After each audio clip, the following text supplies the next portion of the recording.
నేను అడిగిన ప్రశ్నకి చాలా మంది కరెక్ట్ ఆన్సరే చెప్పారండి. కానీ నేనే వెండి గ్లాస్ ఇయలేకపోయాను. నేను అందులోనే చెప్పాను జస్ట్ కిడింగ్ అని. కానీ ఎవ్వరు సీరియస్‌గా కూడా తీసుకోలేదనుకో. నా పైన అభిమానంతో నేను అడిగిన వెంటనే మీరు కమెంట్ చేశారు చూడు. అదే చాలా సంతోషంగా ఉన్నింది నాకైతే. మీరు చెప్పిన కరెక్ట్ ఆన్సర్ ఏంటంటే ఇది నన్నారి వేర్లు. నన్నారి వేర్లు, సుగంధ వేర్లు 2 ఒకటే. మేము కూడా సుగంధ వేర్లనే అంటాము. మీరెప్పుడైనా ఈ సుగంధ జ్యూస్‌ని తాగారా? ఆ టేస్ట్ ఆ చివరన అలా నోట్లో ఉండిపోతుంది కదా! ఎంత బావుంటుందో. నేనైతే బయటెక్కడా తాగింది లేదు.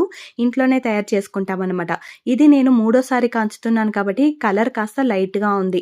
3 సార్లు వాడుకోవచ్చనమాట ఒకసారి తెచ్చుకుంటే. దీన్ని మేము తెనాలి నుంచి తెప్పించుకుంటాం. మా ఊర్లో తెనాలి వాళ్ళు ఉన్నారు. వాళ్ళ దగ్గర తెప్పించుకుంటామనమాట. మిగతా ఎక్కడ దొరుకుతుందో నాకైతే ఐడియా అయితే లేదండి. చిన్నప్పటి నుంచి మాకు ఇలా తెనాలి వాళ్ళ దగ్గర నుంచి తెప్పించుకుని ఇంట్లో కాంచుకుని తాగుతామన్నమాట. చిన్నప్పుడు నానమ్మ చేసేది. ఆ టేస్ట్ అయితే ఇప్పటికి తలుసుకున్నా కూడా నోట్లో అలా నీళ్లూరిపోతుందన్నమాట. ఫుల్ డీటెయిల్స్ కోసం మీరు లాంగ్ వీడియో చూడాల్సిందే. అందులో డీటెయిల్